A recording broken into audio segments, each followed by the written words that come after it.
অন্যরা কেন আছেন?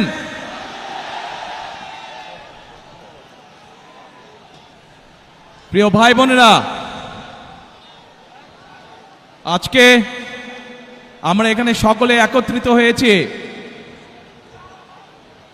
একটি লক্ষ্যকে সামনে রেখে, অর্থাৎ একটি পরিবর্তনকে সামনে রেখে আমরা সকলে একত্রিত হয়েছি। এই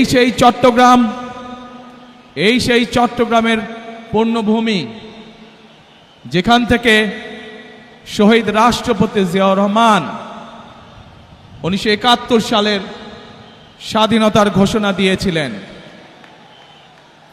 এই সেই চট্টগ্রামের পুণ্যভূমি, যেখানে শহীদ রাষ্ট্রপতি জিয়াউর রহমান শহীদ হয়েছিলেন। প্রিয় ভাই বোনেরা, এই সেই চট্টগ্রামের পুণ্যভূমি, যেখান থেকে দেশনেত্রী খালেদা জিয়াকে দেশনেত্রী উপাধি দেওয়া হয়েছিল। এই চট্টগ্রামের পুণ্যভূমির সাথে আমি এবং আমার পরিবারের একটি আবেগের সম্পর্ক রয়েছে। প্রিয় ভাই বোনেরা, আজ আমরা এখানে একত্রিত হয়েছি একটু আগেই যেটি বলেছি, একটি পরিবর্তনকে সামনে রেখে। 1971 সালে দেশ স্বাধীন হয়েছিল, সেই স্বাধীনতাকে রক্ষা করেছে 2024 সালের ছাত্র জনতার আন্দোলন। ছাত্র জনতা কেন সেই আন্দোলন করেছিল? কারণ আমরা বিগত 16 বছর ধরে এই দেশের মানুষের রাজনৈতিক এবং অর্থনৈতিক অধিকারকে, বাক স্বাধীনতাকে, ব্যক্তি স্বাধীনতাকে কেড়ে নেওয়া হয়েছিল। দেশের মানুষ পরিবর্তন চেয়েছে। সেই পরিবর্তন, যে পরিবর্তন এই দেশের খেটে খাওয়া মানুষকে নিরাপত্তা দিবে, নিরাপদে ব্যবসা বাণিজ্য, নিরাপদে চাকরি, নিরাপদে রাস্তায় হাঁটার অধিকার দিবে। বাংলাদেশের মানুষ পরিবর্তন চেয়েছে। কোন সে পরিবর্তন? যেই পরিবর্তনের ফলে দেশের সাধারণ মানুষ তাদের সন্তানদের শিক্ষা ব্যবস্থা নিশ্চিত করতে পারবে। বাংলাদেশের মানুষ পরিবর্তন চেয়েছে। কোন সে পরিবর্তন?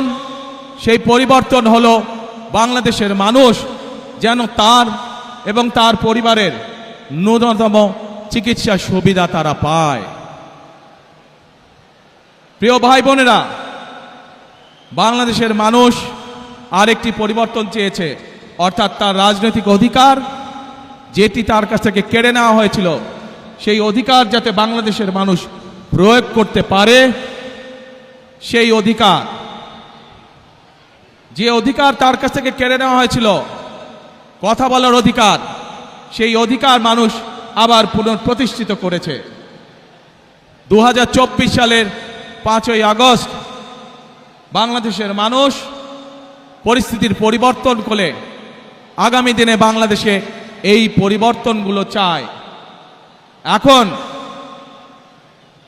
প্রিয় ভাই বোনেরা, আজ এই নির্বাচনী জনসভায় দাঁড়িয়ে একটি রাজনৈতিক দল হিসাবে আমরা আমাদের প্রতিদ্বন্দ্বী দল যারাই হোক না কেন, আমরা তাদের সম্পর্কে আপনাদেরকে হয়তো অনেক কথা বলতে পারি, তাদের হয়তো অনেক দোষ ত্রুটি তুলে ধরতে পারি, কিন্তু তাতে কি জনগণের কোনো উপকার হবে? কি ভাই, আমরা যদি সমালোচনা করার স্বার্থেই যদি সমালোচনা করে দেশের সাধারণ মানুষের কি তাতে কোনো উপকার হবে? উপকার হবে না।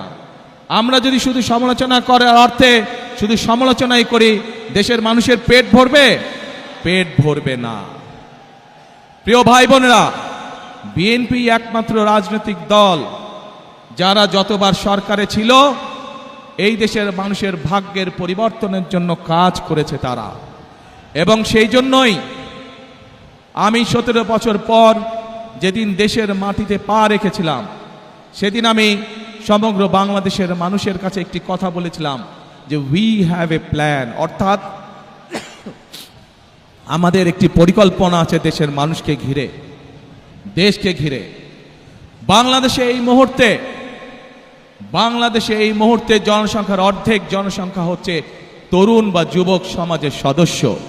এই কোটি কোটি তরুণ যুবক সমাজের সদস্য তারা চায় কর্ম, তারা চায় কাজ, তারা চায় কর্মসংস্থান। এই যে চট্টগ্রাম বাংলাদেশের ব্যবসা বাণিজ্যের প্রাণকেন্দ্র, সেই চট্টগ্রামের মানুষ সহ সারা বাংলাদেশের মানুষ চায় একটি নিরাপদ পরিবেশ, যেই নিরাপদ পরিবেশে তারা ব্যবসা বাণিজ্য করতে পারবে, বাণিজ্যিক সুবিধা তারা চায়। এই চট্টগ্রামের মানুষ সারা বাংলাদেশের মানুষের মতন চায় যে তাদের সন্তানরা যাতে লেখাপড়া করতে পারে, সেই পরিবেশ তৈরি তারা চায়। এবং সেই জন্যই আমরা বলেছি আপনাদের রায় 12 তারিখে ইনশাল্লাহ আমরা সরকার গঠনে সক্ষম হলে আমরা আমাদের প্রাইমারি শিক্ষা ব্যবস্থা সহ বিভিন্ন শিক্ষার স্তরে স্তরে আমরা পরিবর্তন আনতে চাই। যে